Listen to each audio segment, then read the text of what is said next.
At my father's funeral, the lawyer revealed I had been gifted his $90 million hotel chain. My boss called me that night. You? Owning anything? That's hilarious. The next morning, he showed up at my new office to interview for a job.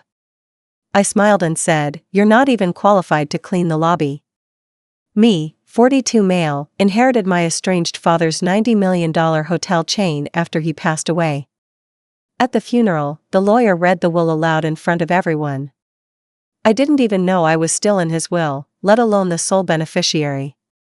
That night, my old boss, Darren, 46 male, who used to humiliate me constantly, called and laughed at the idea of me owning anything. The very next morning, he showed up at my office to apply for a job. I looked him in the eye and said, "You're not even qualified to clean the lobby." Now, I'm dealing with the aftermath, learning to lead a company, navigating complicated family legacies, and figuring out how to let go of the anger that built up over 2 decades. I never expected to go to my father's funeral. I never expected to be named in his will. And I definitely didn't expect my former boss, the same one who once told me I was born to take orders, not give them, to end up begging for a job the next day. But life's funny like that. Let me back up a bit. I'm Lionel Grant, born and raised in Detroit. I'm 42 now, but this all started when I was 18. My father, Horace Grant, was what you'd call old school. A hard man, successful, but with the emotional warmth of a concrete wall. He owned a chain of hotels that stretched from Chicago to Cleveland, with properties in places like Indianapolis, Madison, Milwaukee, even Pittsburgh. By the time I was in high school, he had over 20 hotels and a reputation for being both brilliant and ruthless. I was supposed to be his heir. He said it constantly, "You'll run this someday, boy, if you can ever grow a spine." But when I told him I didn't want to be in the hotel business, he looked at me like I'd spat on his shoes. I wanted to study architecture, build things, not manage buildings other people already made. We had our final blowout just after my mother died.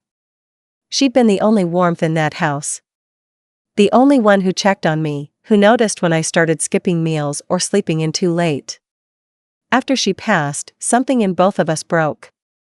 He told me I was wasting my life, a disappointment, that I was nothing like your brother. And I left. I walked out of that mansion in Traverse City and never looked back. I struggled, no lies there. Waited tables, worked construction, managed event setups.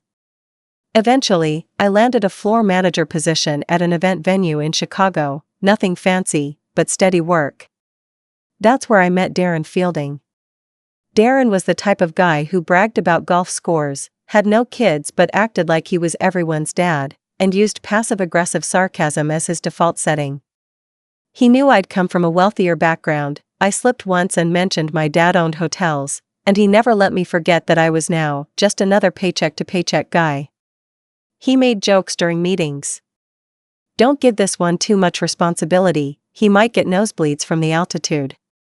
Or worse, he'd pretend to be friendly, just so he could one-up me in front of others.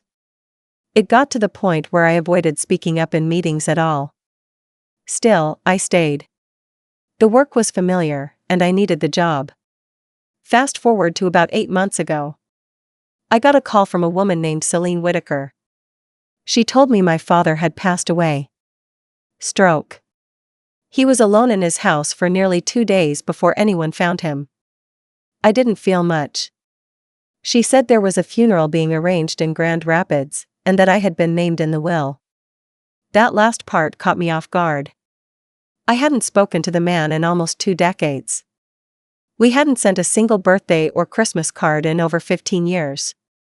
Last I'd heard, he had a team of junior executives grooming to take over. I almost didn't go. But I did. Partly because of curiosity. Partly because, despite everything, I needed closure. The funeral was what you'd expect from a man like Horace, overdone and underfelt.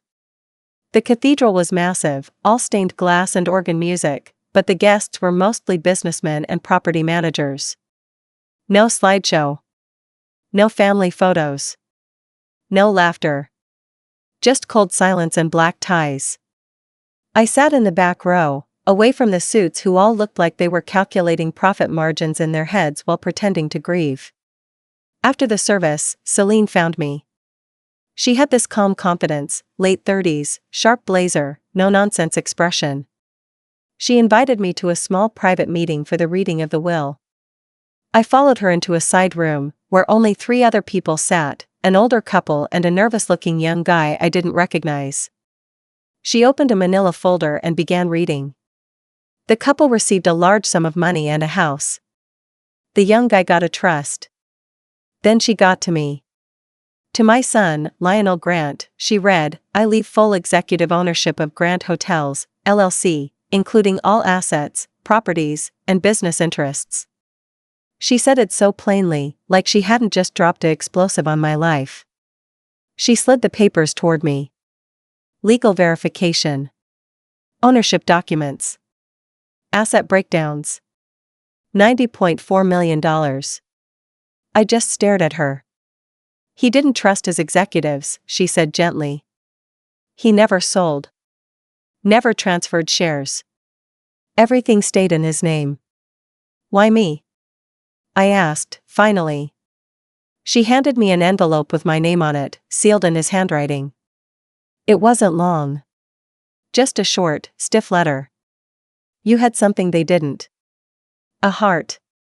You weren't meant to work under men like Darren. You were meant to build. Just like your mother believed. Horace, I left that funeral with a headache, a half-torn letter in my pocket, and the keys to a hotel empire I hadn't thought about in years. That night, I couldn't sleep. I kept thinking about the hotels I'd visited as a child. I remembered the staff, the janitor who showed me how to polish brass rails, the chef who used to sneak me cookies. It didn't feel real. So I did something dumb. I posted on social media. Just one vague line, life's weird. Went from taking orders to giving them. I guess Darren still followed me, because around midnight, he called. Lionel, he said, already chuckling, what's this about? You? Owning something? He burst out laughing. Come on, man. You couldn't lead a coffee break. You're not a CEO, you're barely middle management. I said nothing. He went on for a while. Said I'd mess it up, lose everything in 6 months, that I was probably getting scammed. I hung up before he finished. The next morning, I walked into my new office, corner suite, 34th floor, downtown Chicago, glass walls overlooking the river. Celine had already set up transition meetings. She offered to stay on temporarily as chief operating officer. We had a skeleton staff.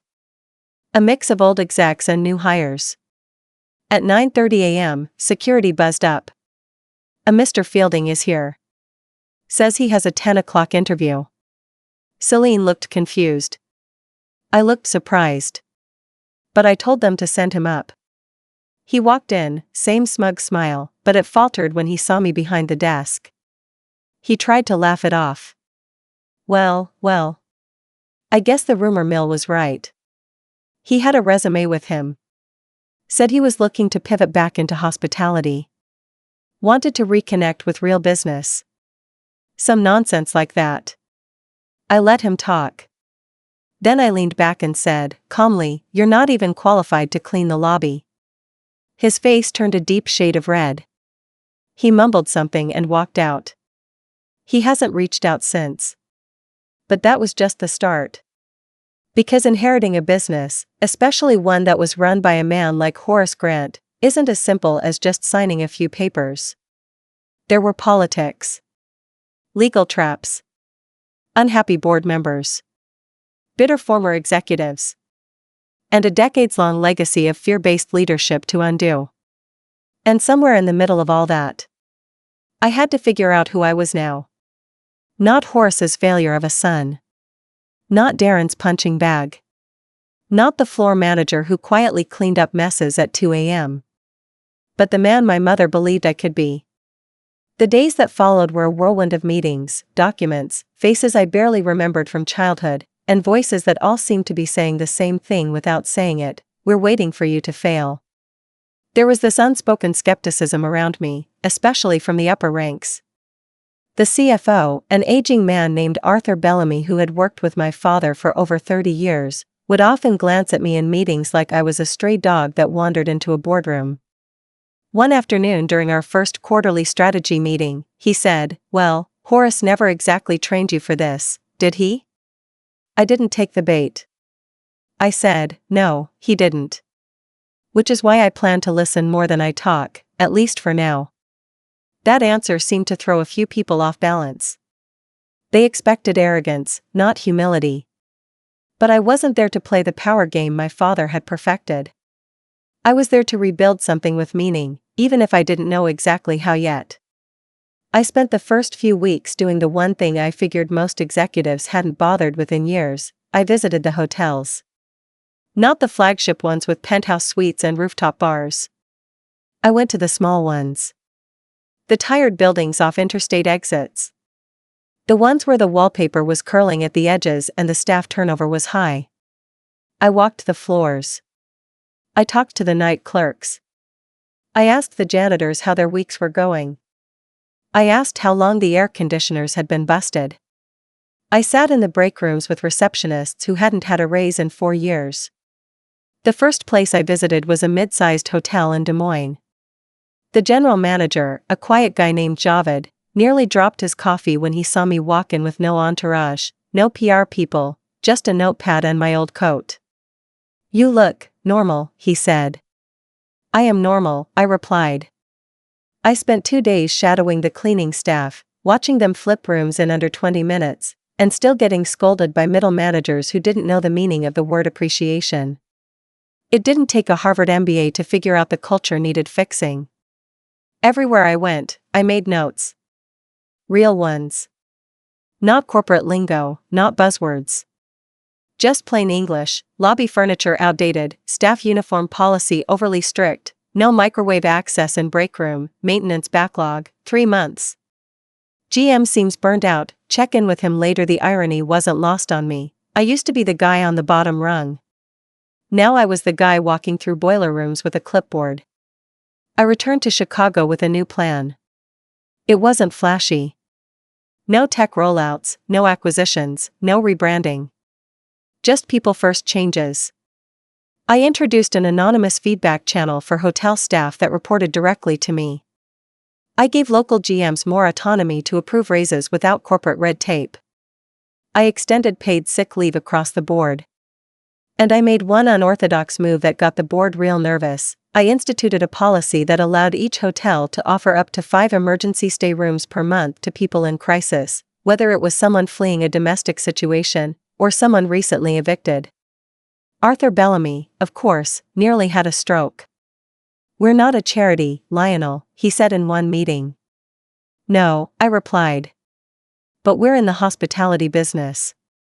"That's supposed to mean something." He scoffed. "Your father wouldn't have stood for this." "He's not standing for anything anymore," I said. Probably too harshly. There was a silence in the room that felt a little like a crack forming in ice. A few people shifted in their seats, avoiding my eyes. "But Celine?" She didn't flinch. She just nodded slightly. Over time, things began to shift. Slowly. At first, the quarterly numbers dipped, expected, because we were spending more. But then something interesting happened. Our reviews improved. Staff retention improved. Our insurance premiums dropped because of fewer workplace injuries. And then bookings began to rise, especially from younger travelers and families. We didn't rebrand. We didn't shout about the changes on billboards. But word spread that Grant Hotels felt different now. More personal. Less corporate. Of course, not everyone was happy. I received an anonymous letter, typed, printed, mailed to my office without a return address. It said, "Your mother would be ashamed of what you're turning this legacy into. You're soft. This will catch up with you." I stared at that letter for a long time. Then I folded it and threw it in the trash. I knew what this really was. These weren't just businesses I inherited. These were the echoes of my father's control. His way of running things was fear-based, rooted in dominance and rigidity. He believed order came from pressure. And now I was trying to dismantle that structure, brick by brick, and build something more humane. But it wasn't just the company that needed rebuilding. It was me too. I hadn't truly dealt with the bitterness. I'd spent years trying to suppress it, against my father, against men like Darren, against the parts of myself that felt permanently small, even when sitting behind a $30,000 desk. There were days when I'd sit in my office after hours, lights dimmed, and just stare at the city lights below. I'd ask myself if I really deserved any of this. I hadn't earned it the way people thought CEOs should. I hadn't climbed the corporate ladder or built a startup from scratch. I'd walked into a fortune because of a man I hadn't spoken to in nearly 2 decades. Imposter syndrome? Maybe. Or maybe I just hadn't fully believed I was allowed to grow beyond who I used to be. One of the oddest parts of inheriting my father's empire was discovering the people who had known him deeply, or at least, differently than I had. Old employees. Partners. A few people from his private circle started reaching out. One woman, Eloise, who'd managed one of the first grand hotels back in the 80s, called me out of the blue. She must have been in her 70s. "I knew your father when he still smiled," she told me. She talked about how, back then, Horace used to visit each hotel personally. How he remembered the names of every single employee's children. How things changed after my brother, Mason, died. "I think he blamed himself," she said. "But he never knew how to grieve. So he hardened. And that hardness infected everything." I sat with that call for days. It made me rethink the man I thought I knew. It didn't excuse his choices. But it made his sharp edges feel less like daggers and more like armor. Maybe the same armor I'd been wearing, just in a different color. Celine helped, too. She didn't sugarcoat anything. She called me out when I second-guessed myself too much. She reminded me that empathy wasn't weakness. That modern leadership wasn't about towering above people, but standing beside them.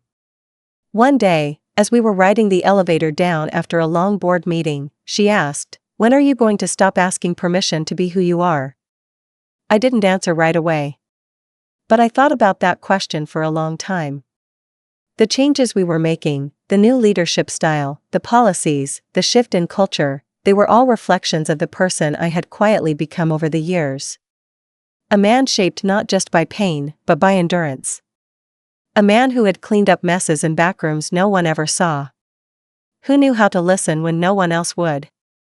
Who had, somehow, held on to a sense of decency when people like Darren had tried to stomp it out of him. Speaking of Darren, I heard through the grapevine that he was working for a hotel subcontractor now.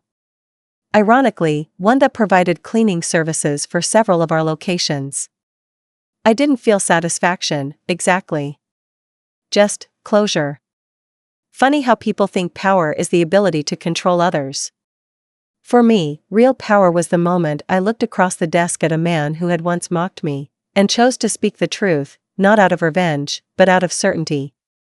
He wasn't even qualified to clean the lobby. And I said it because it was true.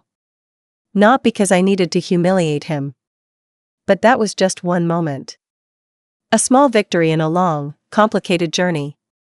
And the journey, well, it's still going.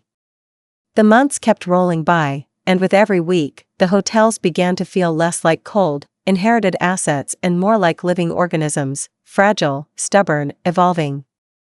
They weren't just rows of doors and spreadsheets. They were filled with people, night auditors with back pain, housekeepers juggling 2 jobs, front desk workers trying to get through college. They were stories, many of them invisible until you stopped to ask. I found myself walking more than sitting. I took the stairs instead of the elevator. I didn't wear suits much, and if I did, I kept the tie in my pocket. I was the CEO, yes, but I wanted people to speak to me like I was still one of them. Because I was, in a way.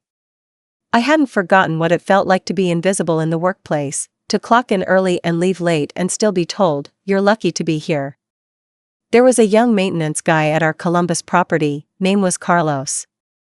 Mid-20s, single dad, quiet. I met him while walking through the service hallway behind the kitchen. He was replacing a pipe that had been leaking for weeks. No one had noticed, or rather, no one had taken it seriously. He looked startled when I introduced myself. "You're that Mr. Grant?" I nodded. "I'm not your father's Mr. Grant, if that helps." He grinned a little at that, then told me he'd submitted 3 requests to have the leak addressed. No one responded. I walked straight into the GM's office and asked him why. He fumbled with excuses about staffing and priorities. I didn't raise my voice. I didn't threaten anyone. I just said, if a guy working for $20 an hour sees something wrong and tells us 3 times, and we ignore him, what message does that send to the rest of the team? He had no answer. Carlos got a bonus that month. The pipe got fixed. And the GM? He stayed, but his performance was reviewed by the same people he used to ignore. I started implementing a new internal culture initiative. Nothing flashy, just a simple name, see people. It wasn't a campaign or something we plastered on mugs. It was about training every department head to pay attention to the human beings in the building. From bellhops to banquet servers, everyone mattered. We rolled out listening sessions. Actual, in-person, no laptop, no recording meetings where people could say what they needed to without fear of retribution. The results were mixed at first. A lot of people didn't trust it. I don't blame them. You spend years being dismissed, and suddenly the guy at the top wants to hear your thoughts? Sounds like a trap. But slowly, the walls came down. At the Cincinnati location, a longtime laundry room supervisor named Margot broke down crying during one session. She'd worked there since 1996. She said this was the first time anyone in management had asked her what her job was actually like. Said she'd buried 2 siblings during COVID and never got more than a perfunctory "we're sorry for your loss" from corporate. I made sure she got a paid sabbatical. I don't think I've ever seen someone look so confused and grateful at the same time. Not everyone was a success story. Some old-school managers couldn't adapt. They left, or had to be let go. Others surprised me, like one guy in Milwaukee who had a reputation for being a crank. Turned out he just needed someone to believe he wasn't obsolete. When I gave him space to lead instead of micromanage, his entire floor's performance metrics improved. Still, there were whispers. The board kept a close eye on me. There were shareholders who weren't pleased with soft policy changes. I got invited to fewer golf outings, and more impersonal check-ins via email. But I had allies. Celine, for one, had become not just my COO but my closest sounding board. She didn't flatter. She told the truth. She was also the one who pulled me aside after a board meeting and said, "If you're going to do this your way, you'd better be prepared to defend it." Not emotionally, strategically. That hit me. She was right. I couldn't just feel my way through this. I had to prove that doing the right thing worked. So we started gathering data, not just profit margins, but staff turnover rates, customer satisfaction, incident reports, promotion timelines. All of it. Within 10 months of the changes, turnover dropped by 27%. Negative guest incidents decreased by 19%. Employee referrals went up. So did bookings. We turned those numbers into a report. We presented it at the next quarterly board meeting. No fluff, no slogans. Just evidence that decency was not only ethical, it was profitable. And that's when something strange happened. They started listening. Not all of them. Arthur still had his doubts. But the newer board members leaned in. Asked questions. Wanted to know more. I even got a message from one shareholder who used to be openly skeptical. "I didn't get it at first, but now I do." Keep going. The media started catching on, too. A travel blogger wrote an article titled "Grand Hotels, the chain that remembers you're human." It got shared around hospitality circles. Then came the speaking invitations, industry panels, university business classes, even a leadership podcast that Celine all but forced me to agree to. I wasn't trying to be the face of anything. But somehow, I had become the man who represented what leadership could look like if you stripped away the ego. Meanwhile, in the background, I started quietly reviewing the archive of my father's records. Letters. Memos. Old photos. I didn't do it out of nostalgia. I did it because I needed to understand the man I had been running from for 20 years. One thing that surprised me? He had tried to reach out once. Buried in a file from 7 years ago was a letter addressed to me. Never mailed. It was unsent, and signed, and half-finished. But in it, he wrote, "I watched you work from afar. You didn't ask for anything. You didn't become bitter. That's strength I never had. Maybe there's something in you I didn't see before. I didn't know how to feel about that." It didn't erase what he did or didn't do. But it softened something in me I didn't realize was still clenched tight. People often talk about forgiveness like it's some grand, cathartic moment. But for me, it came in pieces. Little moments. A hallway light left on for a night auditor. A box of donuts left anonymously in the break room. An old hotel manager looking me in the eye and saying, "I didn't think you'd last. But I'm glad you did." The man I used to be, the one who worked late nights just to avoid another snide comment from Darren, the one who quietly took humiliation because he couldn't afford to fight back, that man hadn't disappeared. He'd just evolved. Now he had a voice. And he used it to lift others, not bury them. And while I wasn't sure where the road was going to lead next, one thing was finally clear: I was no longer the legacy of someone else's control. I was building my own. The real revenge, I realized, didn't come from putting someone in their place with a cutting remark, or watching them squirm in regret. It came from doing well. From rising above. From becoming someone they would never dare to underestimate again, not because I demanded respect, but because I quietly earned it. But that doesn't mean I didn't enjoy what happened next. It was nearly a year to the day after my father's funeral when I saw Darren again, not in my office, but in the lobby of one of our hotels. The irony wasn't lost on me.